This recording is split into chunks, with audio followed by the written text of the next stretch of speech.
I don't want to not accept responsibility for what I did because I think that's wrong, especially at this stage of my life. Let's put it this way. Had my father never introduced me to that life, I would have never gone down the criminal path. That's not who I was. But on the other hand, I had it in me to do what I had to do. So I wonder myself sometimes, what is the real you? In other words, if you were presented with a situation when you had to do something, you did it. Is that the real you? Even though you were uncomfortable? I've asked myself this question quite a bit. But being I was capable of doing it back then, was it the real me?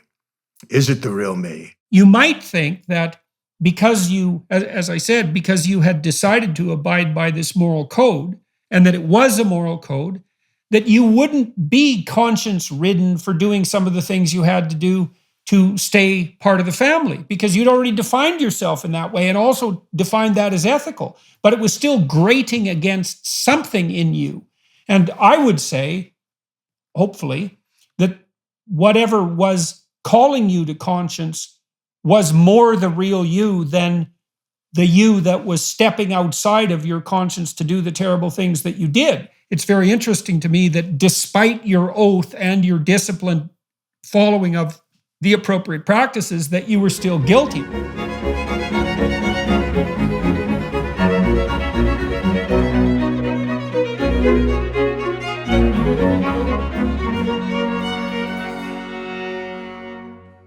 Hello, everyone watching on YouTube or listening on my podcast. I have the opportunity today to speak to Michael Franzese, who has an extraordinarily interesting life, one that might be characterized as breaking good. Michael Franzese grew up as the son of the notorious underboss of New York's violent and feared Colombo crime family. Franzese was, quote, one of the biggest money earners the mob had seen since Al Capone, end quote, and the youngest individuals on Fortune magazine's list of the 50 biggest mafia bosses, ranking number 18, just 5 behind John Gotti. At his most affluent, Franzese generated an estimated $5 to $8 million per week from legal and illegal businesses. It was a life filled with power, luxury, and deadly violence. Michael's story is a modern-day Damascus Road experience. From his early days in the mob and rise to power, to God's leading him to do the unthinkable, quit the mob and follow Christ. In fact, nobody of Franzese's rank had ever just walked away and lived. Michael's compelling story of transformation is featured in his autobiography, Blood Covenant. He's also written several other books, including This Thing of Ours and The Good, the Bad, and the Forgiven. He's appeared widely in both Christian and secular high-profile media, including The 700 Club, Life magazine, Vanity Fair, Sports Illustrated, GQ, and many others. Thank you very much, Mr. Franzese, for agreeing to talk to me today. Well, thanks for having me, Jordan. Yeah, well, this should be a very interesting conversation. So let's go back to the beginning, I guess. You had quite a, let's say, checkered past decades ago. You were involved in organized crime at the highest level of organization, really, and I suppose in your way, very successful at it. And so let's start with that. Maybe we could go back even to your teenage years. I mean, tell me about your family and how this all came about. Well, I was born in Brooklyn, New York, and my dad, Sonny Franzese, was the underboss of the Colombo family, one of the 5 New York Mafia Cosa Nostra families. And my dad was a very, very high-profile figure at the time, during the 50s and 60s and right into the 70s. He was very well known, and he was a major target of law enforcement, a major target of the media back then. I always say he was kind of like the John Gotti of his day. I'm sure most people know of John. And so I grew up in an atmosphere, Jordan, where I loved my dad very much. He was a good father. He originally didn't want this life for me. He wanted me to go to school and be a doctor. He wanted me to stay off the street. But we were surrounded by law enforcement all the time, and I always viewed them as the enemy because they were trying to harass my family, harass my father. And I grew up with people always talking negative about law enforcement, so on and so forth. And I experienced that from the time I was 4 or 5 years old up until, my teenage years, and then after that. And it took a real turn of events. During the 60s, my dad was indicted several times. He was indicted 3 times in the state of New York for some very serious crimes, grand larceny and murder. He went to trial on all 3 of those charges and was acquitted. He was found not guilty. But then in 1966, he was indicted in federal court for masterminding a nationwide string of bank robberies. After a lengthy trial, he gets convicted. In 1967, they sentenced him to 50 years in prison. It was, I believe, the longest sentence for a bank robbery conspiracy case ever given up to that point. 1970, he loses all his appeals and they ship him off to Leavenworth Penitentiary to do his time. And I was a pre-med student at that point at Hofstra University in New York. But when my dad went away, which was essentially a death sentence, he was 50 years old when he went in. We figured add 50 on top of that, he'd never come out of prison alive. And then Joe Colombo, who was the boss of the Colombo family, somebody we knew very well, he kind of took me under his wing. I would meet a lot of my dad's friends. At the time, Joe Colombo had started the Italian-American Civil Rights League, which was supposed to, safeguard Italian-Americans from being harassed by the FBI. And I got very active in the league. I saw it as a way to help my dad. And during that time, I was actually picketing the FBI building in Manhattan and being a very active participant in what Joey was trying to do, Colombo was trying to do. And I lost interest in school because a lot of my father's friends were telling me, if you don't go to school and help your father out, he's going to die in prison. I believe my father was innocent because I asked him, I said, Dad, bank robbery, it doesn't make sense. And he looked at me, we were in the visiting room at Leavenworth, and he said, son, I'm not a bank robber. He said, I was framed on these charges. And he said, we got to work to get these charges overturned or I'm going to spend the rest of my life in prison. And it was a turning point for me during that visit when I said, look, I'm not going to school anymore. If I don't help you out, you're going to die in here. And basically at that point, he proposed me for membership in the Colombo family. I was 21 years old when that happened. And that's when my life started to take a shift. Big government continues to spend borrowed money, inflation continues to swell, dragging down our economy, and the stock market has entered bear territory. So what's your plan? Are your assets diversified?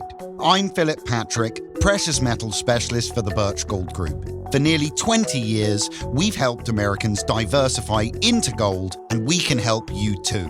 Did you know you can own physical gold and silver in a tax-sheltered account? We can help you transfer an IRA or 401k tied to stocks into an IRA in gold. If you're skeptical about the trajectory of the economy in the US dollar, then text Jordan to 989898. Birch Gold Group will send you a free info kit on securing your savings with gold. With thousands of satisfied customers, 5-star reviews, and an A+ rating with the Better Business Bureau, we take precious metals seriously. Text Jordan to 989898 for your free info kit. So what did being inducted into the Colombo family mean? Well, you can't just go up to somebody in that life and say, hey, I'd like to join. Somebody has to propose you, vouch for you, say you have what it takes to be a member. And for me, it was my dad. He proposed me to membership. And, there is a process to becoming a made man or an official member of that life. And you go through a process where you have to prove yourself worthy of becoming a member. And, it could have been, there were guys at the time, Jordan, they had an expression in the life where the books were closed. From the 1950s up until that point in the mid-70s, they weren't officially bringing any more members into that life because it was security reasons. And this was all 5 families in New York kept to that. But then they opened the books again in the 70s. So there were guys actually waiting 20 years to become members of that life. Just, they were just there, 20 years. For me, it was a 2.5-year, 3-year process because, like I said, they had opened the books. So, you have to prove yourself worthy. There's a lot of discipline in that life, a lot of authority, a lot of alleged respect. You had a meeting at 8 o'clock. If you weren't there at 7:30, you were late. You can never be late in that life, and you just had to follow the orders, whatever you were told to do. It's difficult for me to say this, but I like to be honest about it. That life at times is violent. And if you're part of that life, you're part of the violence. And it took me 2.5 years before I proved myself worthy. And it was actually Halloween night in 1975 when I took an oath and became a sworn made member of the Colombo family. And what sort of things did you have to do? What sort of things were you called upon to do in order to be deemed worthy of membership? Well, again, when I first, after my dad proposed me, it was about 2 weeks later when an official in the family, a captain, picked me up and he took me to see the boss. Now, I don't know if you're aware, but Joe Colombo had been shot, seriously wounded at a big rally that we had in Columbus Circle back in 1971. He eventually died from the wounds, and I was about 12 steps away from him when that happened on the stage. It was kind of the first eye-opening experience that I had in that life. And, I was told straight out, they said to me, do you want to become a member of this life? And I said, yes. And they said, well, here's the deal. It was a new boss that had taken over. His name was Tom DeBella. Tom has passed on now. And he said to me, here's the deal. From now on, 24 hours a day, 7 days a week, you're on call to serve this family, the Colombo family. That means if your mother is sick and she's dying and you're at her bedside and we call you to service, you leave your mother's side, you come and serve us. From now on, we're number one in your life before anything and everything. And when and if we feel you deserve this privilege, this honor to become a member, we'll let you know. So from that moment on, you have to do whatever you're told to do to prove yourself worthy. And, there was a lot of menial things. There was times I had to drive the boss to a meeting. I sat in the car 2, 3, 4 hours, waited for him to come out. God forbid you leave, you go to the restroom, go get a newspaper, he comes out, you're not there, you're in trouble, stuff like that. I know I did that once and paid the price. I had a real tongue lashing. Just a lot of things like that. A lot of times you're just really hanging out and observing and watching and listening. And, I learned to be a very good listener at that point, Jordan. I just listened and observed and seen what it was I need to do and what was expected of me. And look, again, to be honest, there are times when you're called upon within that life to commit an act of violence. And if you're told to do it, you need to do it. And before you had gone into medical school and then decided to take this turn in your life, had you been involved in anything that was violent as a child or a teenager? I never was involved myself. I had fights, I had a fight, 2 or 3 neighborhood fights. My ribs were broken once. I got hit with a bat. Things like that, scuffles like that, but nothing major. But I witnessed things, My dad was a fairly violent guy. I saw him hit people. So I witnessed that. I didn't really enjoy seeing it. But I witnessed it at one time at a really young age. I think it was 10 or 11 years old, and he had, trouble with somebody on the street. I was driving with him, and he was pretty violent with the guy. How did you react to that when you were 11? It kind of scared me. I didn't see him like that with another guy. So I was a little concerned. I said, hey, in my mind, I guess I was thinking, is this going to get out of hand? What's going to happen? And 2 fellas that were with my dad walked over to me and said, I was in the car, and they said, Mike, don't worry about it. You probably shouldn't be seeing this, but everything is okay. But it made an impression on me. So, all right, so you how far had you got in medical school? Well, I was a pre-med student. It was my second year. I was a sophomore. Basically a biology major. What happened with your father? What happened with your attempts to have his case re-adjudicated? Well, my dad actually did 40 years on that 50. And he was paroled. He made parole because he was under the old law where they still had parole in the federal system. Back then, today they don't have it. You got to do 85% of your time. But he was under the old law. And after 10 years, I actually did get him out on parole. But he kept going back in, and always for associating with other felons, somebody alleged to be in organized crime. So he was paroled 5 times, violated 5 times, and went back in. And he ended up doing 40 on the 50. He was actually released in 2017 for the last time. He was 100 years old on the date of his release. He was actually the oldest, member of that life in America, probably in the world. And he died at the age of 103, just two years ago.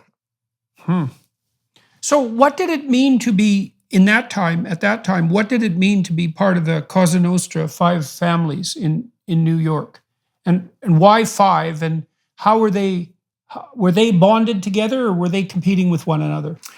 Well, they didn't compete with one another, but there were rivalries at the time, but never rivalries that ended up in violence, because in that life, there's a perception that families used to fight one another.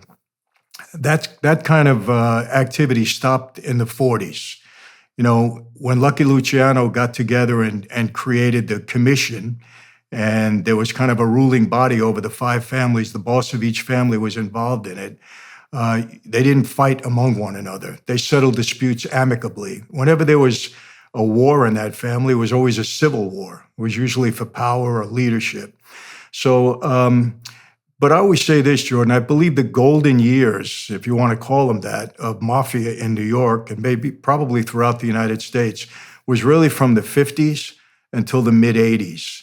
In the mid-80s, things started to fall apart when Rudy Giuliani started to really use the racketeering laws and put a lot of guys in prison, created a lot of informants, and that's when the life kind of made a drastic turn, you know, I guess for the better for society, but for the worse for them. But it was a big deal, you know, back then. I mean, we had a lot of power and a lot of control in this country. The midterms are upon us, and it's time for some real change.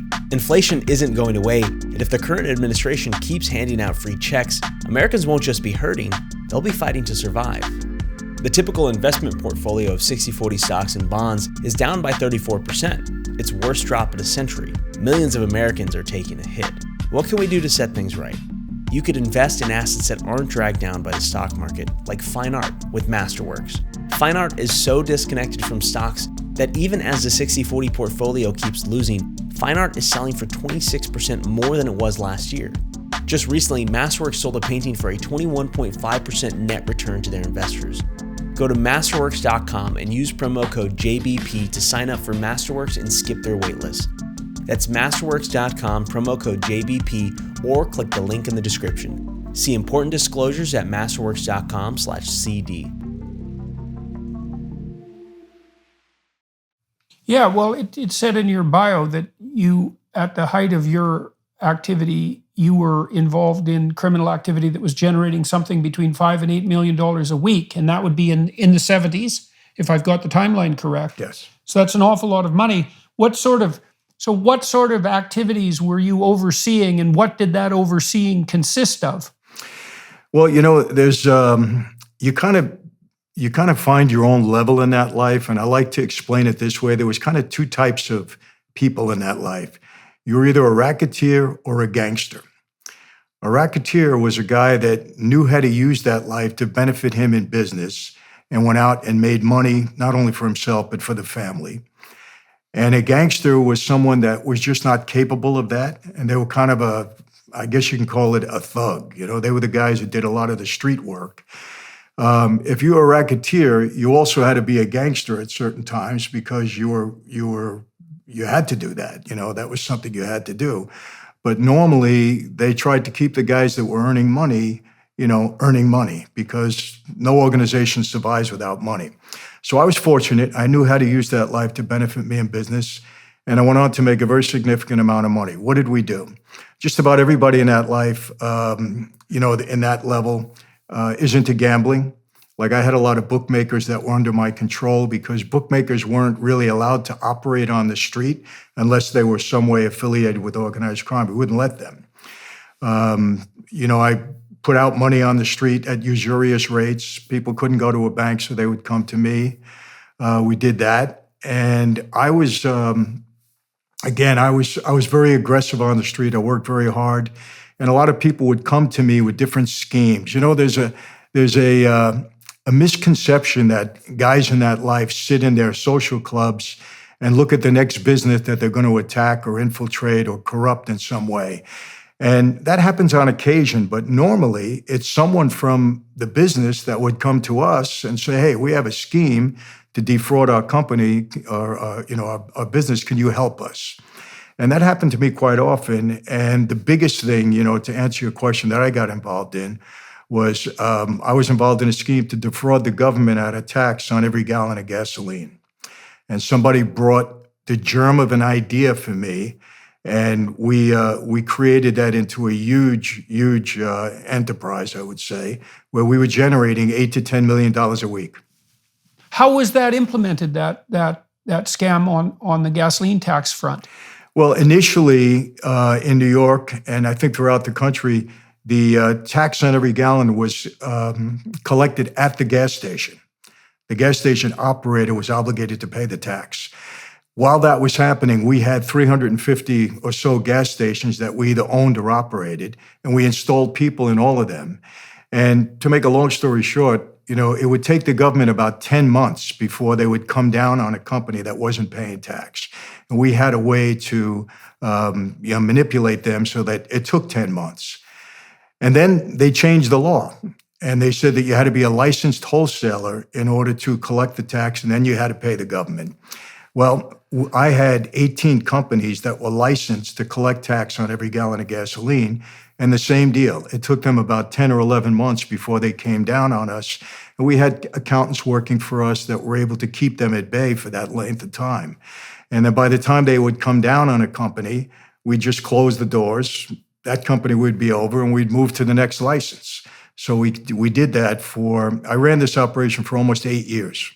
So how come the government didn't clue in if they were losing the amount of money that you were siphoning off? You said you ran this repeatedly. So if I've got it right, you set up a company, you had about 11-month window before the government would come in and enforce its tax collection. So you could collect money for 10 months and then just kill the company and then start another one. Correct. And so, and then you managed to do that for 8 years. Yes. So why didn't the government clue in? Well, they couldn't. They were investigating us. They were trying to clue in. They just couldn't figure out how we were doing it or what we were doing. And, it was a pretty sophisticated operation, and we just tried to stay one step ahead of them, which we were able to do. And it lasted that long. I mean, I had an incident once where 2 FBI agents, I had also a couple of car agencies. I had a Mazda agency and a Chevrolet agency.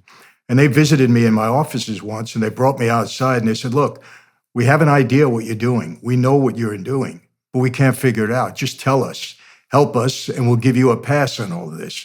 Now, obviously, I knew they weren't going to give me a pass, and I didn't cooperate with them at the time, but they knew something was going down. They just couldn't figure it out. We just stayed ahead of them. And so how did it finally fold up after 8 years? Well, my partner, who developed the scheme along with me, he was actually the one that brought me the idea. He had a small operation out in Long Island. And he got in trouble on an unrelated case, a tax issue, a personal tax issue that he had. And at the time, we had he was on trial, and we had a compound in Panama. And the reason we had it there is because there was no extradition between Panama and the United States at that point in time. And so he was flying back and forth to Panama, and there was at some point in time when he thought he was going to be convicted on his case, and he didn't want to take the conviction, so he fled to Panama. And the FBI somehow, they went and kidnapped him in the middle of the night. So they bypassed the extradition laws, and they brought him into Florida. And at that point in time, he agreed to be a cooperating witness against me. And I was the target at that time. I had several investigations going on me at one time. And once he became an informant and started cooperating, he told them how the whole scheme was coming down, and that's when it fell apart. So I'm curious about your personality then and now, I suppose. It seems to me that juggling all these enterprises, each of which has a high probability of collapse and a high probability of investigation, I would think of that as something extraordinarily stressful. And so how is it that you were able to keep your head while you were engaged in these enterprises? And because I can imagine if I was doing that, I would be apprehensive all the time as a consequence of being pursued, let's say. But obviously you were able to deal with that. And so how were you able to stay composed while engaged in these activities? And why at that time did you think it was worth it? Well, that's a good question. I'll tell you, it wasn't only, I was a target of law enforcement from day one because my dad's name was so high profile. I mean, throughout my time in that life, I had 18 arrests. They were on me all the time. I found out I also had 7 indictments. I had 5 state indictments, and I had 2 federal racketeering indictments, one that was brought on by Rudy Giuliani. And I went to trial 5 times. I was either dismissed or acquitted in every case. And so I constantly was under investigation. And on the other hand, when you're in that life, you're constantly watching out for the guy next to you because that's just the way the life goes. So, I mean, I never analyzed myself and say, how was I able to do this? I think part of it stemmed from, the resentment that I had from law enforcement that, hey, you destroyed my family, you took my father away, and I'm just going to continue on this path. But I will say this, Jordan, people have asked me that many, many times. There were things that I had to do in that life that I was very, very uncomfortable in doing. I didn't like it. It wasn't part of who I was, I believe. But, in some way, I mean, I just stepped outside of myself because I knew I had to do it or suffer consequences myself. And I did it. And then I sprang back to who I was before that. I mean, I don't know how else to say it. Well, you said already that you had constructed a pretty complex identity. You had a 2.5-year apprenticeship. And as you get deeper in and deeper into something, that's more and more of who you are. And so the alternative to continuing in that vein is to do something radical, completely radical and different. And that's no easy thing to manage. And I think people do in their lives step outside themselves quite frequently to maintain what they have. So you said part of it was that you had been embattled on the law enforcement front for a very, very long time. And so you were pretty accustomed to that, and that you felt that the law enforcement agencies were enemies. And so was that part of the justification for engaging in those activities? Yes. I mean, I saw law enforcement as they're corrupt. These are not good people. They framed my father. They put him in jail for a crime he didn't commit. It was very destructive to my family. I mean, we had I don't know any family of any member of that life, including my own, and not my wife and kids, thank God for that, but mother, father, brothers, and sisters, that hasn't been totally devastated. And I guess I blamed them in a big way early on. I wasn't blaming my father. I was blaming them. And so anytime I was able to get over them or fight with them or argue with them, I don't mean verbal argue, but, just, I just did it. I went for it. It was very resentful on my part. I had a real resentment for that. Oh, I see. Okay. Okay. So I see. So, and so then that also meant that when you're facing prosecution by the law enforcement entities and the judiciary, you're still feeling like you're embattled, and that you have a moral obligation in some sense to continue to fight despite the costs. When you look at the situation now, because you're a changed man, and we'll get into that, you talked about viewing law enforcement as an enemy, and an enemy worth continually battling against, even at personal cost, and not blaming your father. And you said you loved your father and that he was a good father to you. When you look back on it now, I mean, obviously your father, and correct me at any point if I've got this wrong, but obviously your father was engaged in widespread criminal activity. Why was that not an issue when you were young? Why do you think that his guilt on that front was more or less invisible to you? And how do you view his participation in these activities and his hand in establishing his destiny, even if he was framed on those charges? How do you view that now? Well, totally different. I've had many defining moments in my life, but when I stepped away from that life and walked away, I had a lot of trouble, Jordan. I mean, there was a contract on my life because you can't walk away from that life. And everybody thought the next step for me would be to be a cooperating witness, because that's what happens normally. People don't just walk away. So I was in prison at the time, and we can get into that, how that happened. But the law enforcement, the FBI came into the prison and said, there's a contract on your life. You're a dead man anyway. Cooperate with us. And they said, and your father went along with the contract. We got word from our informants.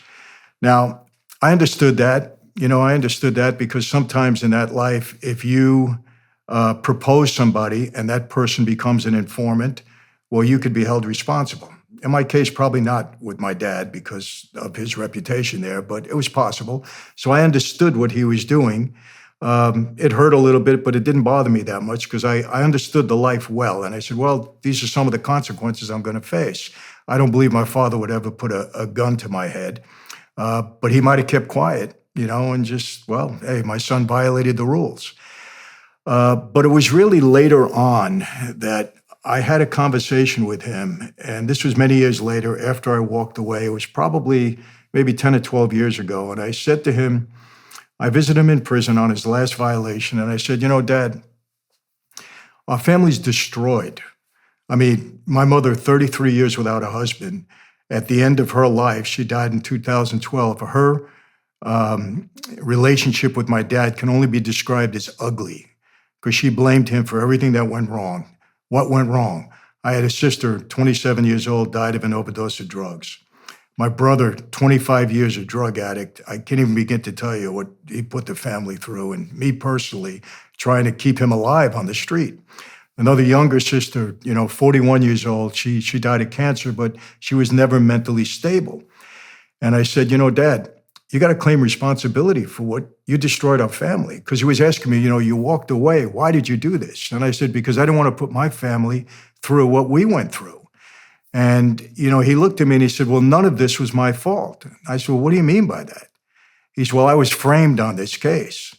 And I said, Dad, you weren't framed because you were a doctor, a lawyer, or a priest. You were framed because of who we were.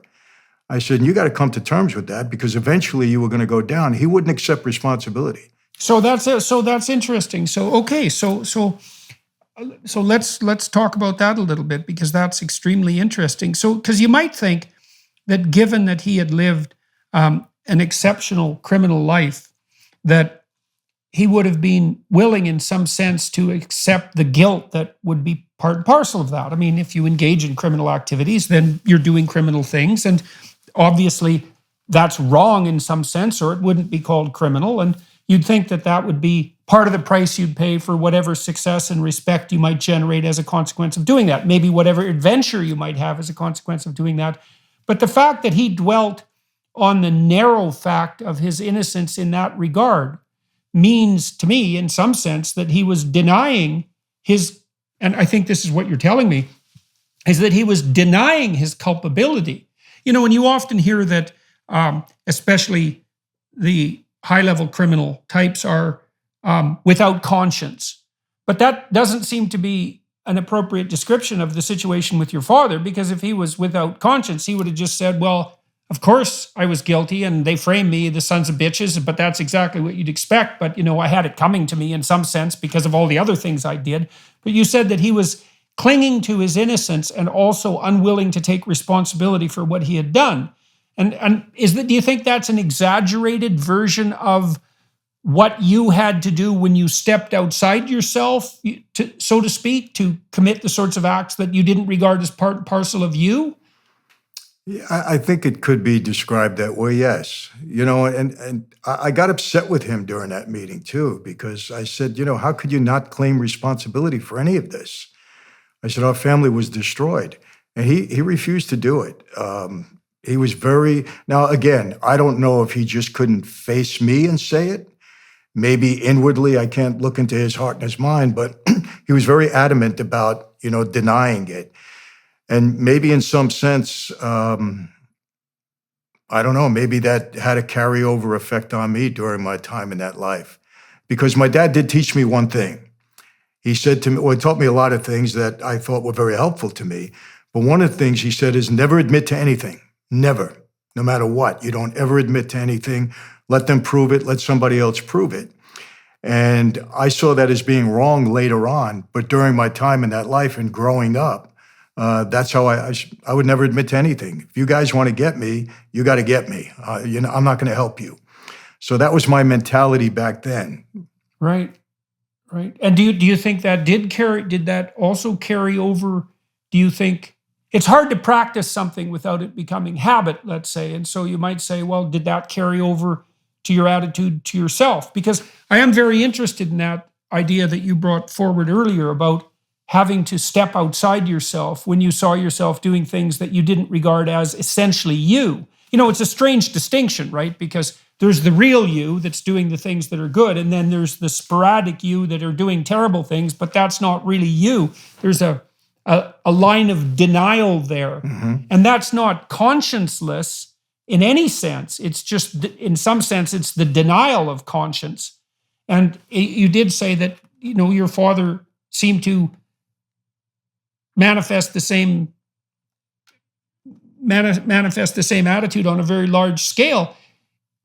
When you decided to get out of that criminal life, was that a consequence of willingness to preserve your family from the catastrophes that your birth family had been through, or was that, to what degree was that also your willingness to look at those things that you'd done and to start seeing them as part of you instead of part of whatever it is that you were being when you weren't being you?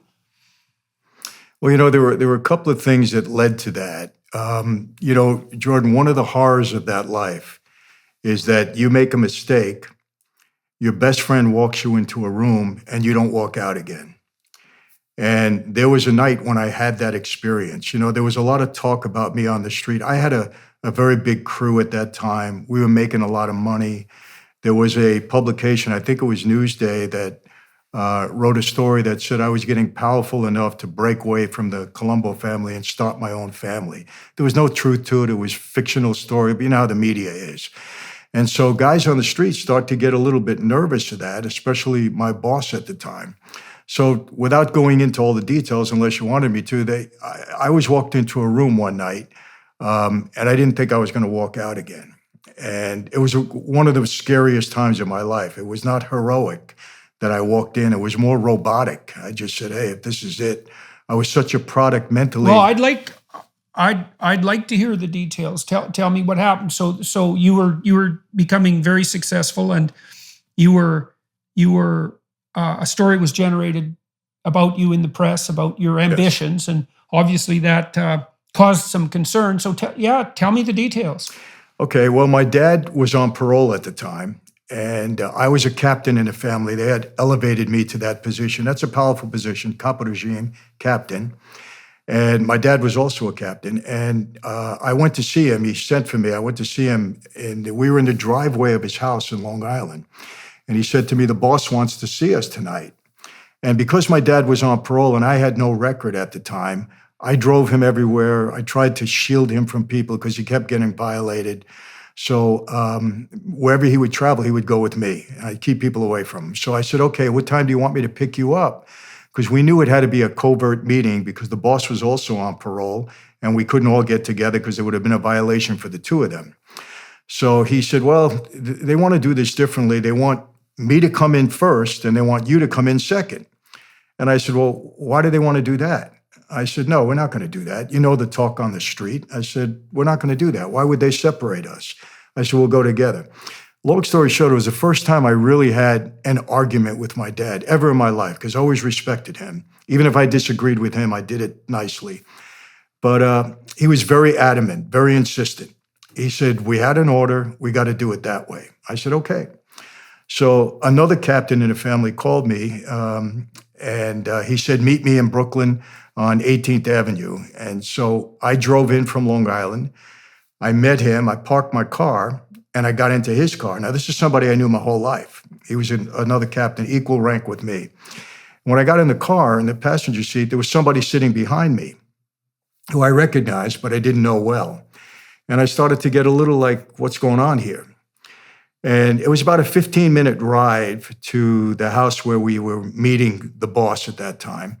And we had to do it covert to make sure nobody was following us. It was a summer day in August. And when we parked the car, we get out of the car, and it was about a 30-yard walk from the car down to the basement apartment where we had to go.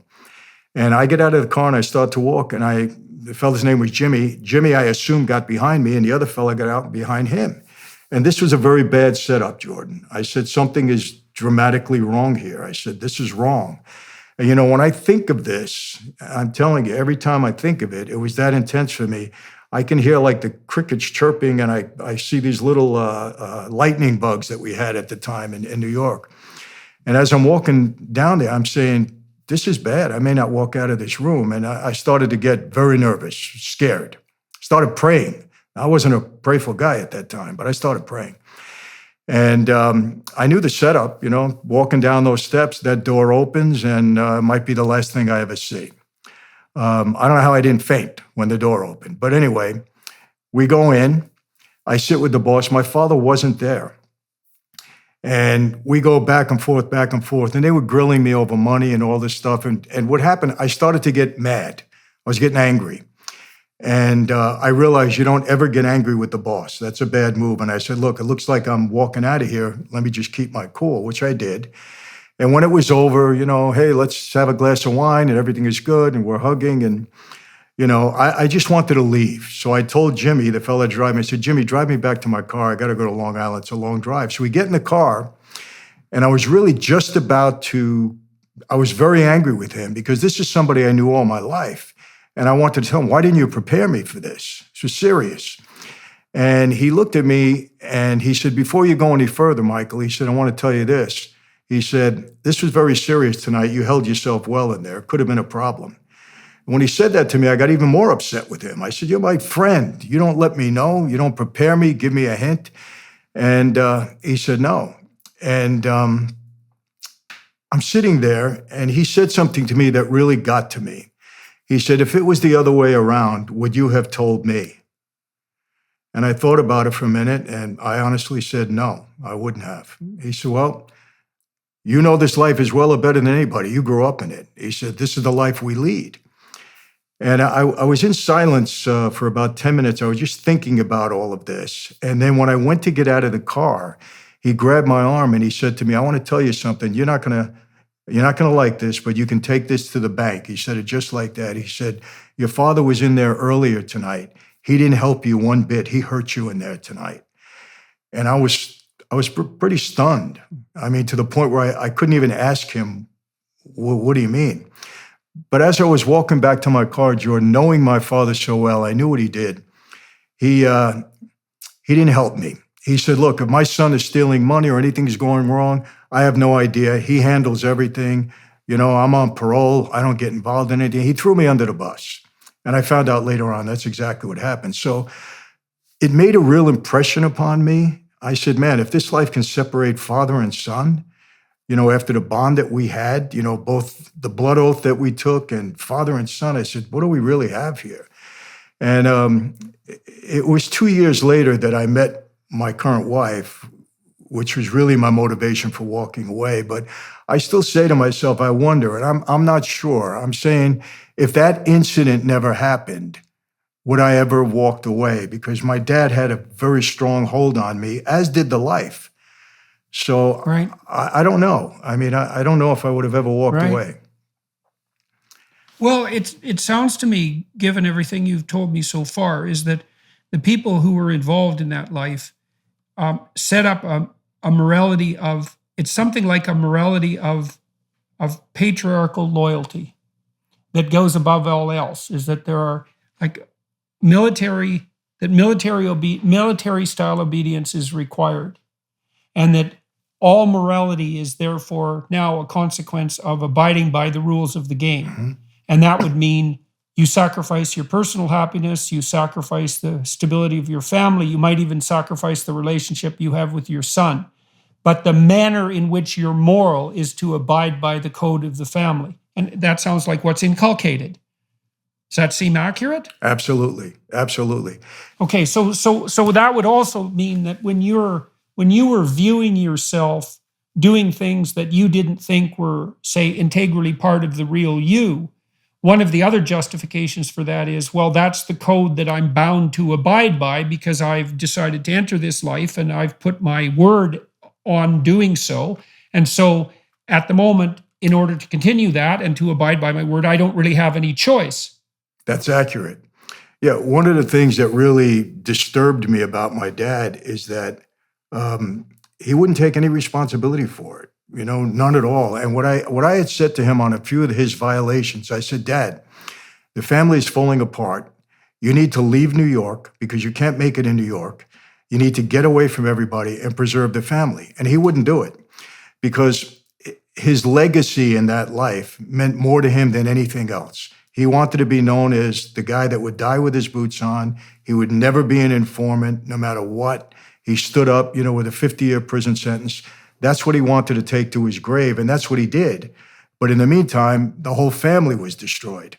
Yeah, well, I think that I think that part of the reason that the mafia life has such a grip on the popular imagination is because of that weird, paradoxical relationship between the strict moral code, which is admirable, right? Like being able to abide by a moral code is disciplined and admirable. And then that juxtaposed with the criminality and the chaos that goes along with that and the family price. I mean, if you're just a run-of-the-mill idiot street shoplifting thug and, spinning off your idiot criminal enterprises, which are likely to end in catastrophe in a chaotic manner, there's nothing that interesting about your life. It's just kind of pathetic. But the thing and it usually has a pretty pathetic outcome and generally isn't very productive. But the thing about the organization that you're describing is that there really is an iron-shod ethos that goes along with it. Now, but what's interesting about it, so imagine that we look at your situation, we think you had decided to abide by an ethical order, and that was the order of the Cosa Nostra families, and you're bound by that. And then you might say, well, that defines you. But it doesn't exactly, because you said by your own testimony that despite the fact that you had identified with that ethic, when you saw yourself doing certain things, you didn't feel that was the real you. And so then the question would be, well, who is the real you that mafia ethic is transgressing against? If it's something you did by choice, which was the case, and it was something that you were disciplined to do, you might think, well, that's you. But that isn't the case. What you felt, from what you've told me, is that you felt you were violating the real you when you were doing terrible things to abide by this ethos. And so what do you think now? You're much older and you've gone through many transformations. What do you think the real you that was being violated was? And why wasn't that the Cosa Nostra you? Well, the fact that I was so uncomfortable at times doing the things that I was told to do, I don't want to not accept responsibility for what I did because I think that's wrong, especially at this stage of my life. But I can't say that that's something, let's put it this way. Had my father never introduced me to that life, I would have never gone down the criminal path. That's not who I was. I wanted to be a doctor or go on with my life in that way. But on the other hand, I had it in me to do what I had to do. So I wonder myself sometimes, what is the real you? In other words, if you were presented with a situation when you had to do something, you did it. Is that the real you? Even though you were uncomfortable? I've asked myself this question quite a bit. And I don't know. Like now, I wouldn't think of it. I don't want to, hurt my family in any way. I don't want to do the wrong thing. But being I was capable of doing it back then, was it the real me? Is it the real me? Well, that is the question in some sense, and I suppose that's also the question that is relevant with regards to a conversion: is what is the real you? And I don't mean just you specifically. I mean the real human being. You might think that because you, as I said, because you had decided to abide by this moral code, and that it was a moral code, that you wouldn't be conscience-ridden for doing some of the things you had to do to stay part of the family, because you'd already defined yourself in that way and also defined that as ethical. But it was still grating against something in you. And I would say, hopefully, that whatever was calling you to conscience was more the real you than the you that was stepping outside of your conscience to do the terrible things that you did. I do believe that people have an intrinsic sense of, well, I think it's an intrinsic religious sense in some sense, and that's why they're called upon by their conscience, period. Now, exactly what that means in the final analysis, I don't know, but it's very interesting to me that despite your oath and your disciplined following of the appropriate practices, that you were still guilty. And it's also interesting to me that your father had to insist on his innocence, and that was what he used to escape responsibility. Because you wouldn't necessarily think that would be vital under those circumstances. But it was how he, apparently, it was how he lived with himself. And you said there was a kind of, I hesitate to use this word, but there was also a kind of narcissism of legacy associated with that's prideful, I suppose. You said that he wanted to be viewed, and you can understand this, and it is tough in some sense, that he wanted to be viewed as the guy who was so loyal that he wouldn't crack no matter what. And even though that's misguided, it's not nothing, right? It's not just complete chaotic rule by whim. There is an ethos there. But, you said your birth family was completely destroyed by that ethos. It turned out that doesn't work very well in the medium to long run. And that would be despite the money and the respect and the power and all of that went along with it. Why do you think it was so destructive for your family? I mean, it was partly because your father was jailed, but that wouldn't be all of it. Well, a lot because my mother, was a very difficult woman. She didn't, how could I put it? She was difficult with all the kids in the family. She couldn't handle motherhood alone. We needed a balance in the household. And he wasn't there to do that. When he was there was a balance. Even, my brothers and sisters were younger than me. I kind of became the father figure in the house when he went away. But my mother was such a strong personality, and there was nothing to balance her out. And then I think all the kids had that same resentment for law enforcement, all of them. And so it just worked against them. And then dealing with my mother, it was so difficult. Like my brother, I'll tell you what happened to another dynamic. My brother got himself in trouble because he was constantly in and out of trouble with drugs, low-level stuff. I mean, he was a drug addict, and he would do what drug addicts do. And he got himself in trouble, and he wore a wire against my dad and other people for over a year. The last violation that my dad got, and the last case that he got, my brother brought it and actually testified against him in court. He went into the witness protection program. We didn't see him. I didn't see my brother for 10 years. When my dad was on trial and I went to see the trial, I was shocked seeing my brother on the witness stand. But since then, my brother's cleaned up his act in that he's no longer a drug addict. He's been clean for a while. And I sat down with him, and some of the things that he was telling me about his feelings inside, and I believe he's being honest with me, I guess I never realized how tortured my brothers and sisters were over my dad being away, my mother being the way she was, me, being not out of their life, but, I got married and went to do my own thing. He just couldn't handle it. He couldn't handle it. And he had a big resentment to my father, big resentment. And that's what, he didn't think he did anything wrong. I said, John, his name was John. I said, Dad almost died in prison as a result of your actions, still your father. He didn't view it as anything wrong. He said, I had to do this. Well, you guys were definitely in a bind with respect to your father. I mean, so one of the questions that popped up for me is, you still speak of your father, as far as I can tell, with both love and respect. And so one of the things I'm curious about is, you've told me that his actions destroyed your family.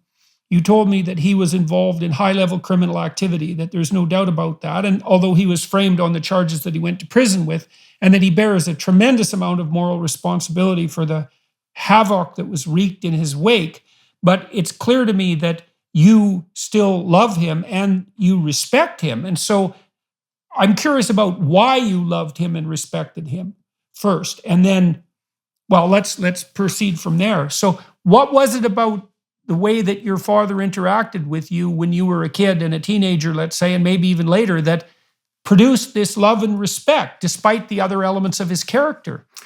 Well, he was always very supportive of me when I was younger. He really did want me to be a doctor. I think I was the only one in the family that ever paid attention to him in a way that he wanted me to, wanted all of his kids to, because he was married once before. He had 3 children from another marriage. So there was 7 of us all together, kind of a blended family. And I was really the only one that paid attention to him. And I did everything to try to please him when I was younger, for some reason. I wanted to please him. And I tell you this, Jordan, maybe this had a lot to, well, obviously it did. I got to go back. My dad met my mom when she was 15 years old. And he was married at the time. And the way the story goes, and this is probably going to blow your mind a little bit, my mother got pregnant at 15, and I was born when she was 16. And my father at that time, being that he was married, in that life, you weren't allowed to get a divorce. You weren't allowed. It was against the Cosa Nostra rules. So my grandparents, my mother's parents, were so upset because back then you didn't have a child out of wedlock. They forced my mother to marry someone else to say that was I was his child. And so I grew up for a short time believing that my father, Sonny, was my stepfather. I believed that. He adopted me at an early age because then he left his wife, and then my mother and him got married. I think I was, 4 or 5 years old. But his first wife ran away on his kids. And so we had a blended family. And my mother was like 20 years old when his kids came into the house, and she didn't react well to that. And there was a lot of dissension in the household. And I grew up believing that my mother was kind of mean to his kids and that my father would turn on me because I wasn't his real son. But he never did. Never did. He always treated me as well or better than anybody else. And I used to get mad at my mother. I used to say, Mom, why are you doing this? He's going to turn on me one day. And she would always say, no, he won't. He won't. Don't worry about it. But I didn't understand why. It wasn't until years later, when I found out that he was my real father. And, so maybe it was me always trying to please him and him always treating me right, that I had this real love and respect for him that never went away. Yeah, well, that's very complicated. I read this book by Frank McCourt called Angela's Ashes. And Angela's Ashes is a tremendous book. And Frank McCourt is a brilliant writer. And his father was an absolutely destructive alcoholic. They grew up in Ireland, many, many kids. They grew up in poverty that was unbelievably extreme. They lived in a tenement house at one point that had 3 inches of water in it in the spring. And he had siblings who died of, I think it was tuberculosis, doesn't matter. It was an illness induced by poverty and privation. They often didn't have enough food. His father was always off drinking up every cent the family had on these alcoholic benders that went on forever. And that was their life. And, Frank was a very wise child. And he, in some ways, compartmentalized his father into 2 different persons. There was sober mourning father, who was a pretty decent guy and who actually loved him and who spoke words of encouragement. And then there was drunk and useless nighttime father, and he more or less ignored him. And what Frank did was concentrate on the positive aspect of the relationship with his father. And it's an amazing book because it's written almost entirely without resentment, as far as I could tell. And you could also tell by reading the book that Frank benefited from the positive attention of his father to the degree that he was able to garner that, even though overall what his father did was murderously destructive in the most irresponsible possible manner. But, you said that your father, so you could imagine that the best of your father came out around you, and the best of your father was serving the best in you. He said he really did encourage you. And that does produce an intense bond, because I don't think that there is anything more important that a father can do for a child, particularly a son, although not uniquely a son, than to encourage the best in them. That's, in some sense, that's almost the definition of paternal love. So then that would put you in a terrible bind, because you have the father whose benevolent aspect is actually genuine and genuinely focused on you, and you have a real relationship.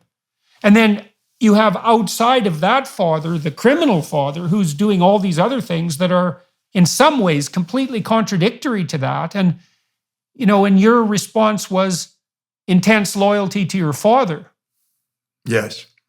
Yeah, and I guess because he never turned on me in any way, I just always appreciated that. So no matter what he did later on, it never interfered with my love for him. I might have gotten upset with him, but I couldn't not love him in any way. So, the other thing too, George, when I left that life, it was extremely difficult because I felt that I was betraying my oath. So I would go to bed at night, leaving the life, wake up, staying back in. I mean, it took me years before I finally got over it. And I'm over it now, obviously, but it took me a long time. It was a real struggle and challenge. That's how much of a hold that life had on me. And I think not only because of the oath that I took, but really because of my father. I didn't want to let him down in any way. It was really a struggle. So let's turn to that. You said that one of the turning points was that evening that you described earlier, where you weren't sure if you were going to walk out alive, and the fact that your father, in some sense, threw you under the bus before that meeting. And then also your realization that had you been in the same position as perhaps your father and certainly your friend Jimmy, that you might have done the same thing. That obviously perturbed you to a great degree. But then you also said that you met the woman that you are now married to not long after that, and that was also a turning point. And so how did you meet her, and what were you engaged in at that time, and how and why did meeting her change you? Well, I met her on a movie set. I was producing a movie. I had a film distribution company, production company at the time that I was involved in, independent. And we were filming a movie in South Florida, and she was one of the dancers. It was a dance movie. I met her on the set. She was 20 years old. And again, very long story short, I fell in love with her, really fell in love with her, obviously, 37 years later. And I just said, she was a Christian, and her mom was a very devout Christian.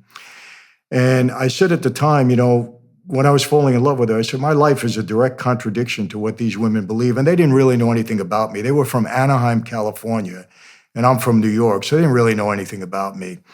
But when I fell in love with her and I knew there was something happening there, I said, am I going to marry this girl and then put her through the same thing my family went through? Because, Jordan, I became such a target. They were going to indict. They were going to take me down at some point in time. You only have a winning streak for so long. And I said, I got to make a choice. It's either her or that life. And I chose her. And that's when I started to try to engineer this way for me getting out of the life. And part of that was pleading to a racketeering case. The underlying act was tax fraud, and accepting a 10-year prison term and a $15 million restitution with forfeitures and all of that. Marrying her, moving out to California, and trying to, preserve my life. And again, with the 10-year sentence, I was under the old law at that time, so I knew I could make parole at some point, which I did after 5 years. But that was the whole plan. She kind of became more important to me. She overtook even the love I had for my dad. Did you get married before you went to prison? Yeah, we got married in July of '85, and I went to prison in December of '85. Okay, so what was it about? Let's talk about love for a minute there, because you also said that your love for her transcended your love both for the life that you had embarked on, and also transcended the love that you had for your father in some real sense. And so what do you make of that love? I mean, how old were you when you fell in love with her? I was just about 32 years old. Okay. And so what was it about the relationship you had with her and about her that had that transforming? How do you account for that transforming experience? Well, step back a little bit. I had been married once before. I married young. I married at 24. And the girl I married, who I cared for, but I don't believe I was ever in love with her. I loved her. She was a good person. She stood by my side when we were going through all of these troubles. She was very close with my mother. And that kind of, almost I had to get married in a way. But I wasn't in love with her. And so that marriage was kind of falling apart mutually. And then I meet her. We had been separated, my first wife. And then I meet her, and I just knew that she was it. That was it. It was the love of my life. For some reason, it hit me in that way. And I don't know. I just said, I want to be with this woman. And, let me also be fair in saying this. I had become such a target. I had just was acquitted in a huge case. Rudy Giuliani indicted me on a big racketeering case. I was a lead defendant. I had 15 co-defendants. And at the day of my arraignment, he gave me $1 million bail at the time. He told me in the courtroom, he said, if I convict you on this case, you're going to get double what your father got. I'm going to give you 100 years, Michael. Because again, I had a 14 agency task force that was assigned to bring me down because I had beat them so many times. And after a several-month trial, I was acquitted in that case. So some of my co-defendants were convicted. They got 30 years. So I said, he would have given me at least 50. I said, there's no way that I'm going to, beat this forever. So I started seeing a lot of things going wrong with the life. The racketeering laws were becoming very successful. A lot of guys were becoming informants. And I think there was two parts to it. I fell in love with her, and she was the catalyst that said, okay, now's the time to make a move. I don't know if I would have made it if I wasn't with her. She was definitely the motivation. But so it was all these things kind of happening at one time in my head, and bingo, I meet her at that time. And I said, this has got to be my exit strategy. I got to get out of the life. I want to be with this woman. I don't want to go into the witness protection program. I don't want to cooperate. I don't want to hurt anybody. And that was a real dance. That was very, very difficult. Okay, so let me ask you for your thoughts on this. So you talked about the two different elements of you emerging when you were called upon to do things that you didn't think were central to your nature, let's say. And then there's the part of you that did do those things. Which of those two parts fell in love with her? Hopefully the better part. This is what I'm curious about, because obviously she was attracted to you as well, which is a mystery in some sense, right? Because you would think that given your description of her and her straight life and her Christian origins, that you would be a dicey bet, to say the least. And so what do you think she saw in you that made her fall in love with you? Was she looking accurately at the positive part of your character, do you think? I do, because I've been a good husband with her. I mean, she's the most important person in my life. I always put her on a pedestal in many ways, and always treated her well. I was very appreciative. She waited for me all that time, because I ended up doing 8 years in prison, and she waited for me all that time. So I like to think that that's the real part of me that she fell in love with. But, the fact that you're capable of doing other things, I was conflicted with myself as well. Who is the real you? I mean, yeah, you were uncomfortable doing these things, but you did them anyway. So, that's still part of who you are anyway. So I don't know. It's hard to say, but one thing that really motivated her too, her mother was a very, very devout Christian, wonderful woman. She's passed on now, but she took a real liking to me. And she prayed for me every day, every single day. And she was very supportive of me. When I went into prison, she held her daughter up. She really did, as well as the church that we were involved in. And she said, this is the choice that you made with this fellow. You're going to wait for him because that's the right thing to do. And so her family became very supportive of me also. And all of those elements combined, I think, were very helpful in maintaining the marriage, because very difficult. I had a difficult prison time because the government was very upset with me. They were trying to get me to cooperate. They shipped me to different prisons around the country. I actually spent 29 months and 7 days in solitary. It was a 6x8 cell, 24/7, and that's very destructive, Jordan. I don't agree with that, especially for young people. It's very hard to get through that. And I saw a lot of guys that it destroyed them, totally destroyed them. But she waited on all of this. How did you get through? Okay, so we have two mysteries there now on the table. One is why this family decided to support you. Obviously, that did provide you with a bridge out of your previous life. So that's one mystery. What in the world did they see in you, and why were they willing to stake their 8 years of their daughter's life on that? And then the second mystery is, how in the world did you survive with your sanity intact through that period of solitary confinement? So let's start with the first one. Her mother really liked you. Now, why in the world was that, do you suppose? Because you'd think, in some sense, that her attitude would have been, oh my God, get my daughter away from this guy as fast as possible, given our Christian background and his behavior. So what in the world went on there? Well, I think it goes to the type of woman she was. I had a conversation with her one day, and I told her name was Irma. And I said, Irma, look, I'm bringing some baggage into this relationship because of who I am and what I've done in my life. I said, but I love your daughter, and I promise you I'll never hurt her. And I said, I love her very much. And I said, I'm going to do everything to help her. I said, when I go to prison, I said, I'll make sure that she's comfortable. One of the reasons why I took a plea was so that I can maintain my wife's lifestyle. When I say lifestyle, she wouldn't have to go to work. She wouldn't have to do anything.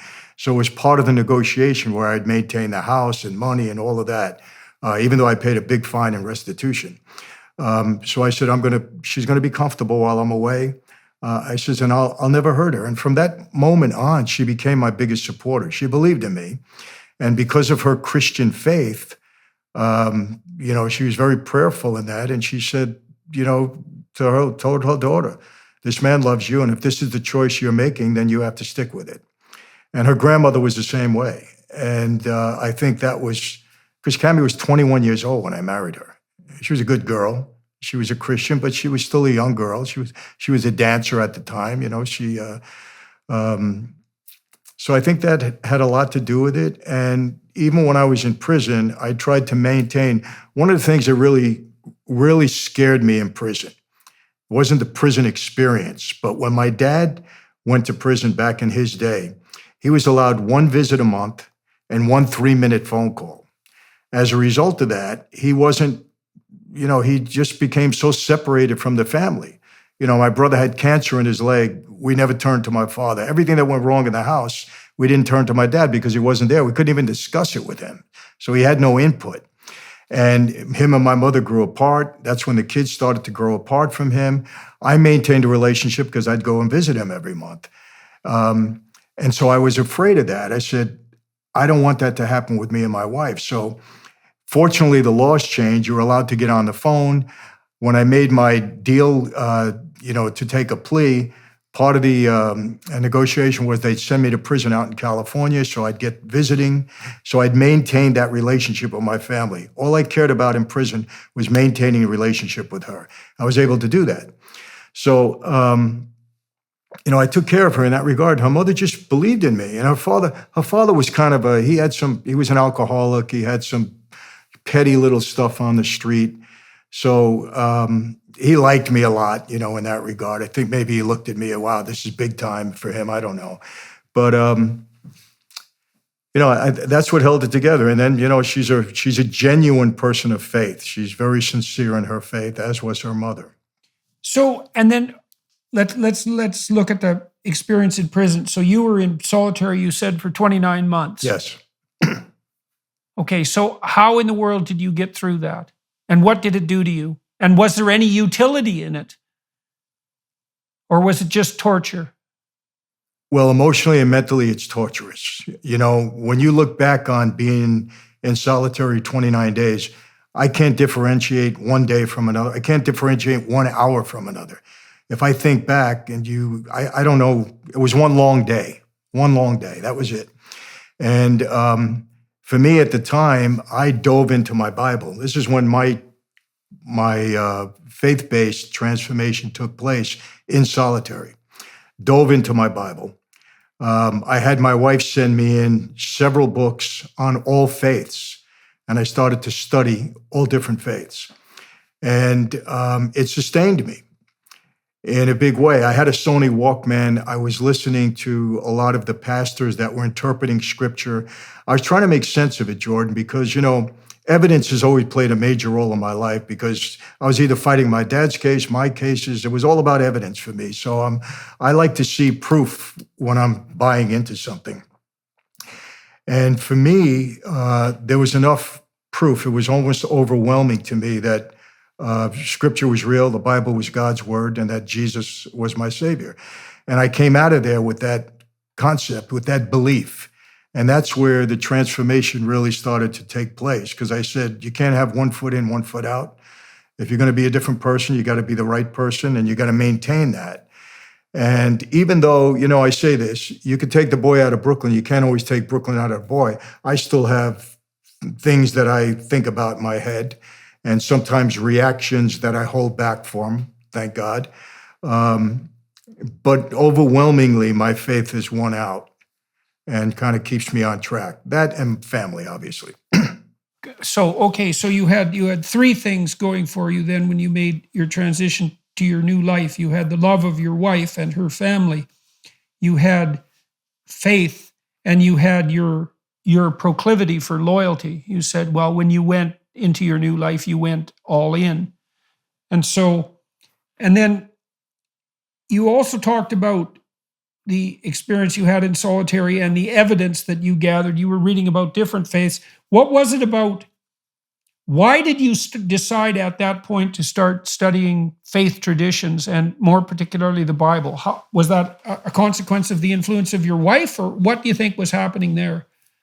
Well, it was, to me, it was divine intervention, because the first night I was in the hole, when they violated my parole, a couple of things happened. I was walking out of a bank in Brentwood, California, and 15 agents captured me, threw me in their paddy wagon, and just took everything I had at that point.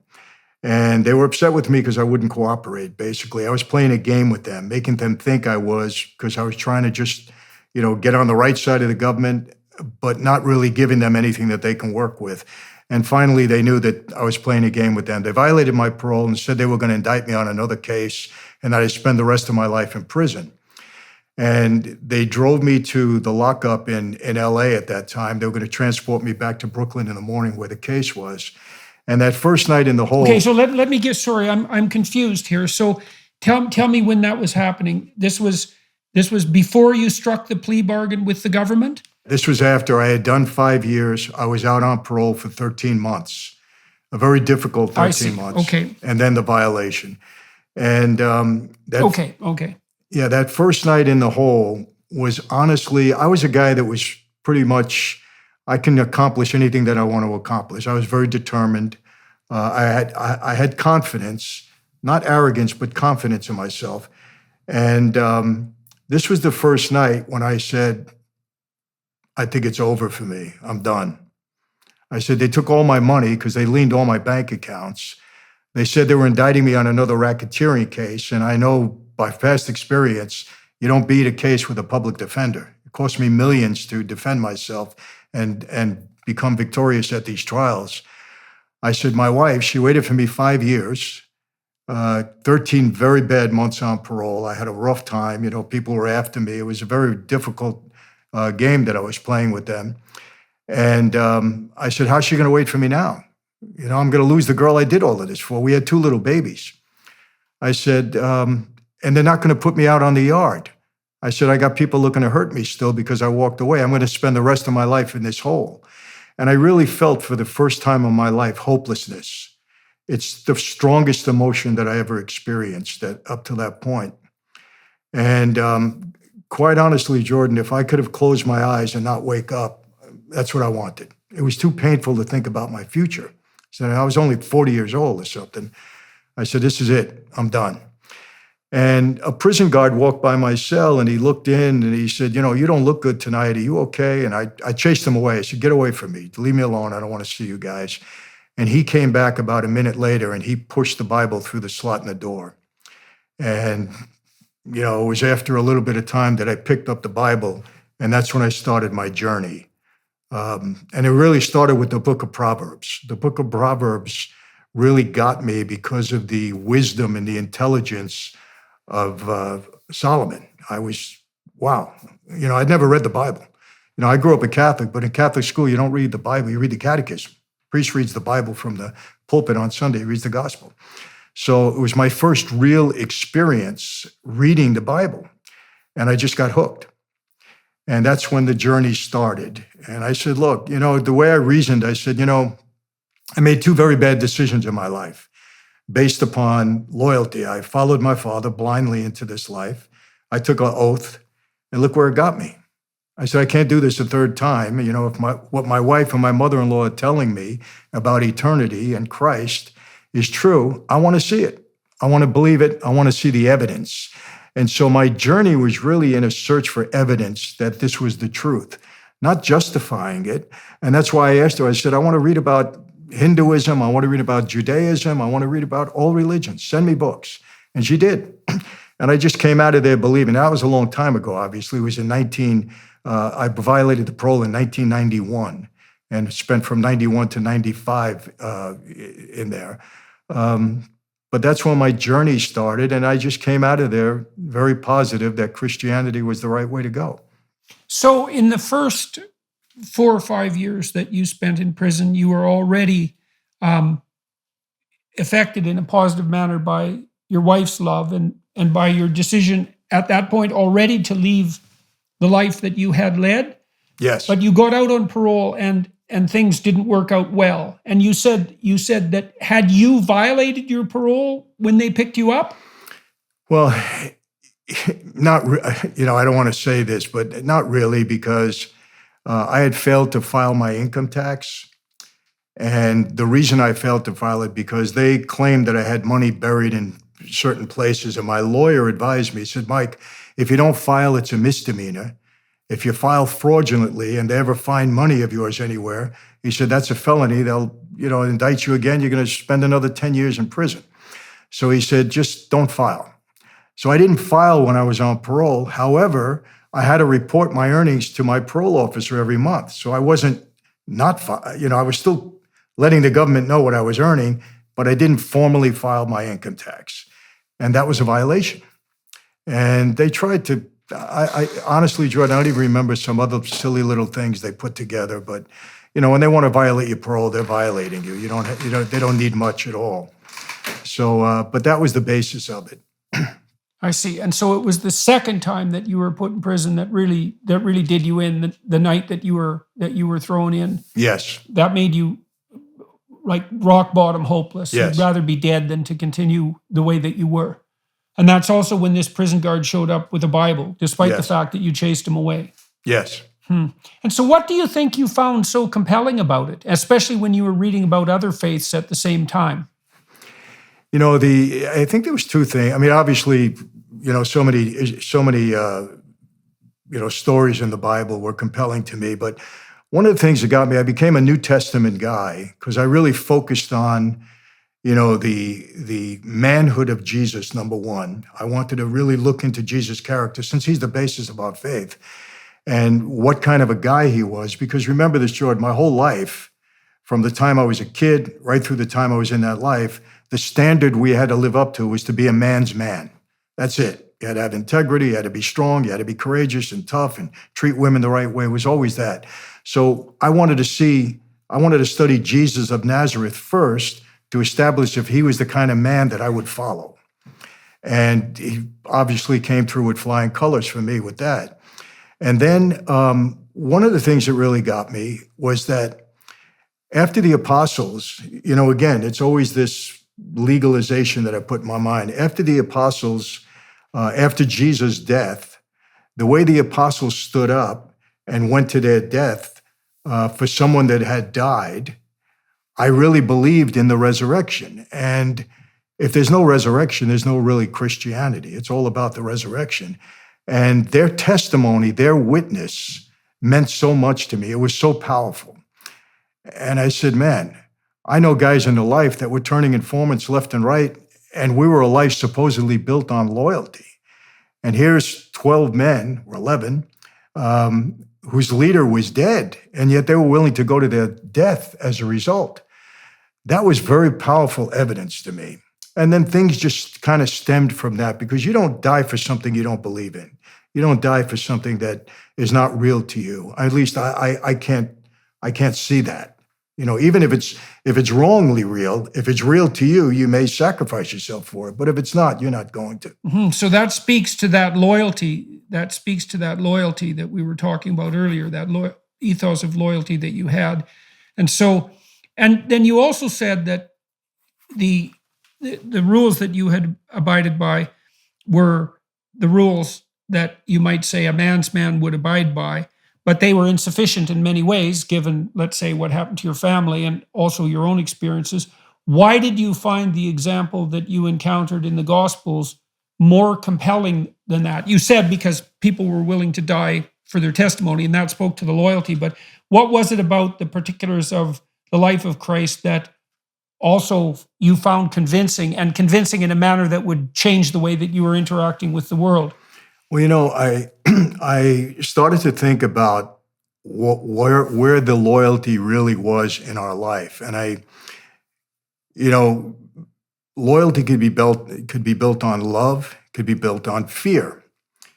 And I started to think about it. The loyalty in Mafia and Cosa Nostra, to a great degree, was built on fear, fearing of the consequences if you did something wrong. So you were loyal. And then I realized when all of these racketeering laws started to come into play, the fear of the Mafia was transferred to the fear of the government, because the government now would tell somebody, listen, you're going to do 100 years if you don't cooperate with us. And all of a sudden, the fear was transmitted to that. And so I said to myself, you know what? Real loyalty is based upon love. It's not fear. And because if you love somebody, you'll go to your death for them. I mean, I know I would for my kids, my wife, and yeah, well, you also said that the loyalty that you had to your father was basically based on love and not fear. It was based upon love. I didn't fear my dad in any way. And like I said, I mean, I would have walked into a room with him even after they told me, he went along with the contract, because I don't believe he would have ever done that. And if he did, well, it would have been my tough luck. But it was always love with my dad. But and I just saw the way Jesus expressed himself to his followers. And, no greater love than for someone to give their life for the people that they love. And I just saw that as very powerful. Now, before that, without getting into all the detail, I had to first establish that Scripture was real. And what I'm reading is real. It's not a novel or a fairy tale or fake or any way. And, I put that together methodically in my head at that time that, no, this is real. This is trustworthy. I can trust the Bible. The evidence is pretty clear. And so it's almost like I went to trial. I took the Bible on trial during that time. I had nothing but time on my hands, Jordan. So, I often wonder if I didn't get in the hole during that time, if I ever would have strongly become a Christian, because I think I needed that time totally to myself, with no distractions whatsoever, other than, worrying about my family on the outside, in order to really convince myself through this search that it was real. In the past 25 years, it's only become more real to me, not only in my life, but in the life that I've seen, in others that God has done. So, I tell people, this is not based upon some whim or some fairy tale, or, hey, it's it feels good to go to church and hear the message and see get involved in the worship music. For me, it's pretty real.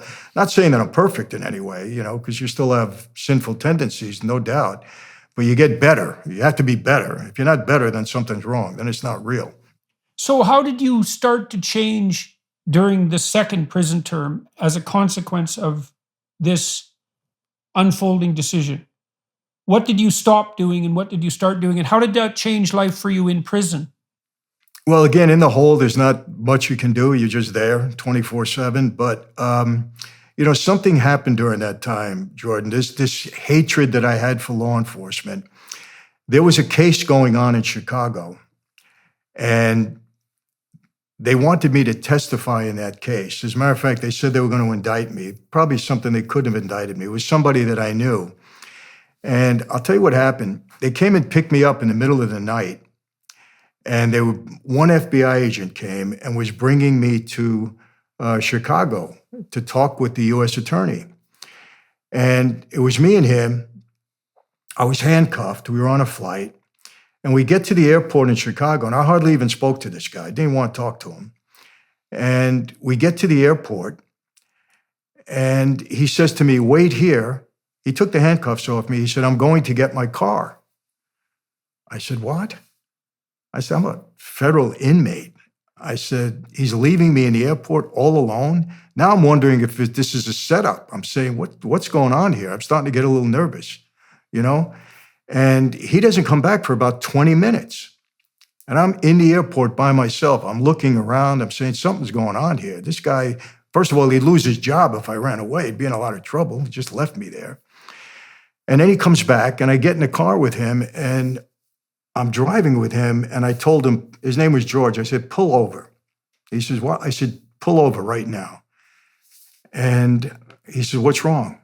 I said, no, what's wrong with you? What's going on here? As you leave me in the airport, you're a federal agent, 23 years on the job, I hear. I said, you could have lost your job if I ran away. He said, I'm trying to establish some trust with you. He said, I just put myself on the line with you. He says, and you got to be able to trust me, and I got to be able to trust you. And that whatever I'm asking you, you're going to tell me the truth. Something happened. I had never witnessed anything like that from a federal agent or anybody in law enforcement. Well, local cops, different. But I established a friendship with this guy. And I said, I'm going to tell you the truth. It's not going to help your case, but I'm going to tell you the truth. And he became a dear friend. He turned my whole head around about law enforcement, because I used to look at them like they were some aliens, like they didn't know how to tell the truth. They were corrupt. They were just bad people. And that put me on the road of changing my whole attitude and accepting the fact that, no, we were the bad guys. You know, I mean, there's bad in everything, you know, but we were the bad guys. These are decent people. And since then, I've met so many. I have so many friends in law enforcement now. Yeah, well, it's a rough thing when you put the locale of evil somewhere that's convenient. You know, it should be somewhere inconvenient, right? It should be in the middle of your heart. But if you see it in other people, then as soon as you see it as essentially in other people, then you're justified in taking whatever stance you want against those other people. Mm-hmm. And then you have no responsibility except to take that stance. Yeah. And that's pretty convenient for you, right? Because it's not your moral problem then, it's them. Right. They're bad. They're the ones who are bad. Right. You know, and now even on, social media, I have a big platform also. People, if I'll say something about my dad, they'll come out and say, well, why do you defend your dad? He was a murderer and he was this and that and that. And I don't even get offended by that anymore, because I understand that's the way people should normally think, because that's the life that my dad was part of. That's the life that I was part of. At one time, it would have been terribly offensive to me, but now I get it. I understand that's the right way to think in many ways. So, I think it was this had to be a whole change of mindset that occurred in me over a period of time, just from meeting different people, studying my faith. I met so many genuine people. One of the pastors of my church, the guy that married us, who was Dr. Myron Taylor, he's passed on now. But when I was in prison in the hole, he was sending me books, and then he'd send me money for commissary. And I told my wife one day, I said, why is he doing this? I don't know him well. He doesn't have to send me money. I don't feel right. And she told me, she said, listen, he loves the Lord, in turn he loves you. Just don't worry about it. Buy some soup and commissary. So, and he was such a genuine person. Genuine. He wasn't looking for anything, he wanted anything. He was just a real person, and he was true about his faith. He didn't hit me over the head with it or anything like that, but I just started to meet people that started to turn my head around and break this other mentality that I had. It took time. Yeah, well, it's a 180 shift, and with shifts like that, there's often plenty of backsliding. I mean, you don't develop a whole new you overnight. It takes a lot of discipline. It takes as much discipline to become good as it took to become bad to begin with, I would think, or perhaps more. So what have you done since this transformation that you think has been good? And do you believe, do you feel that you have in some reasonable measure atoned for your past? Well, it's very interesting that you say that. I don't believe that we can ever make up for our past. What's done is done. And that's one of the things that have really attracted me to the Christian faith. How do you make up for some things that you've done in your life? They're already done. They're done, especially in that life. But based upon Christianity, if you're sincerely sorry for your sins and accept Christ, well, then your sins are forgiven. So do I believe my sins are forgiven? Absolutely. I 100% believe that, because that's the basis of our faith. If I didn't believe that, there's nothing to believe in. And what happened, Jordan, when I was coming out of prison that last time, they finally let me out of the hole for a few months that I had left for my time. Well, the FBI came to me and they said, we need a favor from you. We want you to participate in a video that all the pro leagues are getting involved in about the dangers of gambling to their athletes. Very long story short, I participated in that video inside the prison and said, this is how we set up the athletes. This is exactly how we did it. And this is what they should watch and be careful of. Well, when I got out, the leagues came to me directly. And to make a very long story short, I started speaking to all the ball players back in 1996 when I got out of prison about the dangers of gambling, the relationships that they keep. That led to me speaking in churches, giving my testimony. And that's been going on since 1996. I've been all over the world in all different forums. I've spoken at over 1,600 churches and ministries throughout my time. So I think that was God's plan and purpose for me. And I totally believe that, what the enemy meant for bad, God will turn around and use for good in our life if we allow him to. So I think the platform that I went into was used because people are so intrigued with the mob life everywhere you go. I mean, I found out, in China, the biggest movie ever in China was The Godfather.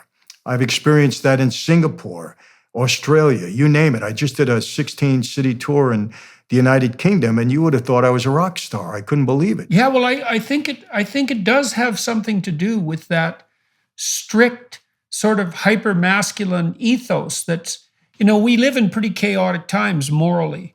And any example that constitutes abiding by a strict code is therefore extremely attractive at an unconscious level. I think one of the things that's so interesting about your story is that you abided by that ethos. You saw that despite the fact that it was strict and had a certain degree of admirable loyalty, let's say, associated with it, and a willingness to make sacrifice, that all things considered, it was still extremely destructive and counterproductive, especially at the familial level, but also socially, more broadly.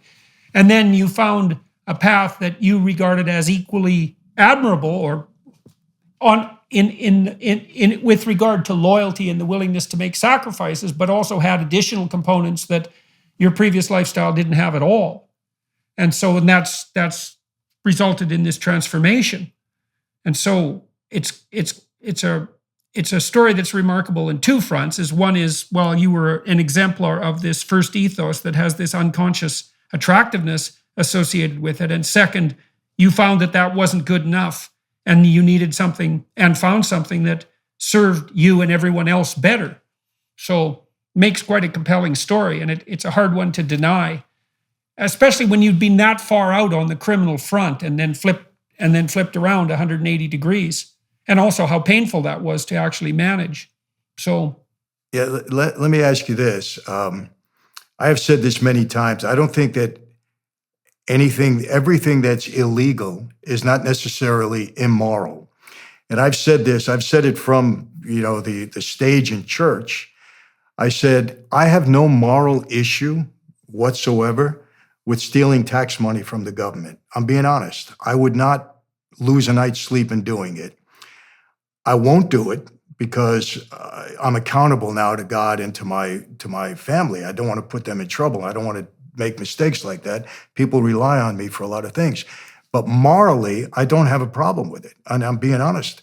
And I often wonder myself, I say, well, why don't you have a problem with it? It's illegal. You're not supposed to be doing it. You're supposed to abide by the law. And like I said, I won't do it.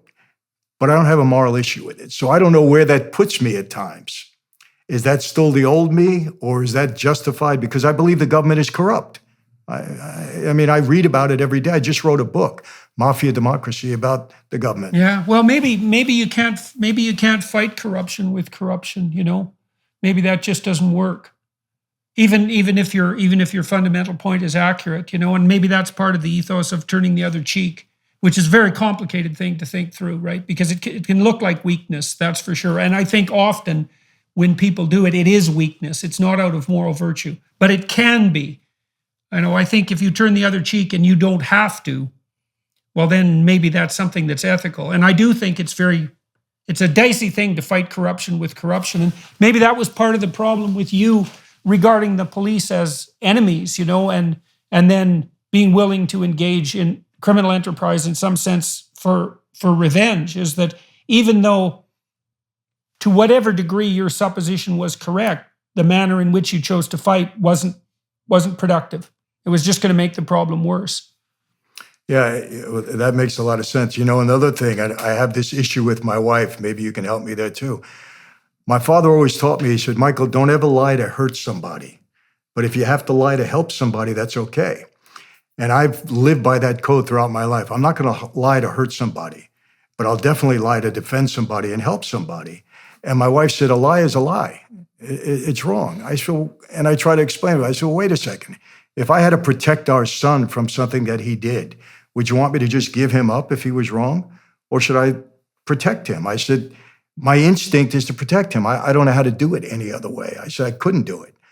And she, you know, she has a problem with that. I think you can find yourself in situations where the best alternative that confronts you is to lie about something. But then I would say, in all likelihood, there was a whole series of micro lies that put you in that circumstance. And so you have to be hyper awake to make truth always work for the good. You know, there's a poet in Canada, Leonard Cohen, and he said, there's no decent place to stand in a massacre. And the idea would be, well, by the time you're in the massacre, you've made so many moral errors that all you have are variant forms of hell around you. There's lesser hells and greater hells, but that's it. And I think very often when people are called upon to lie in the service of something positive, they've already compromised themselves so badly in 50 ways that that's the best alternative that lays open to them. You know, I think your wife is fundamentally right. I also think, though, that sometimes it's your best bet. You know, there's a classic example. Let's say if you were in Nazi Germany and you had Jews hiding up in your attic, and the Nazis came to the door and they said, do you have any unwarranted people living in your household, unauthorized people? Well, if you weren't going to lie, you'd say yes, and then those people would die. But then I would say, well, you know, 10 years ago, you should have said something about the Nazis when they were first starting to gain power, and you didn't. And now you're in this hellish situation where you have to lie for the good. And that means that you have already put yourself in a place that's not tenable. And so that's how it looks to me. Interesting. That makes sense. Yeah, well, it's a hard thing to make sure that you're stepping on firm ground with every word all the time. That's a very rough challenge, but I do think that's what living in truth fundamentally means. It's a call to being awake nonstop, and that may mean if you're not awake enough, you may find yourself in a position where the best you have is a white lie.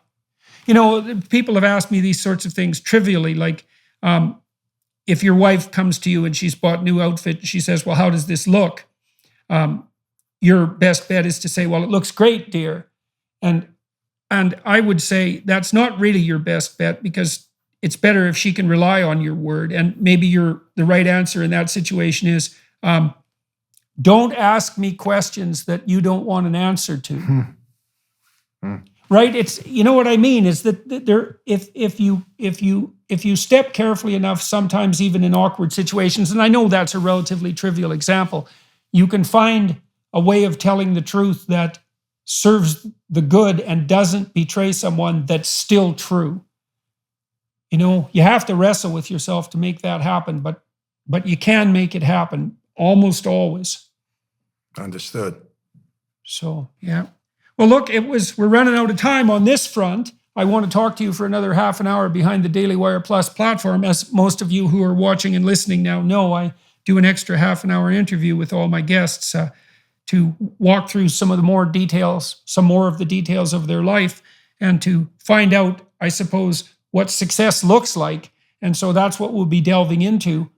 Hello, everyone. I would encourage you to continue listening to my conversation with my guest on dailywireplus.com.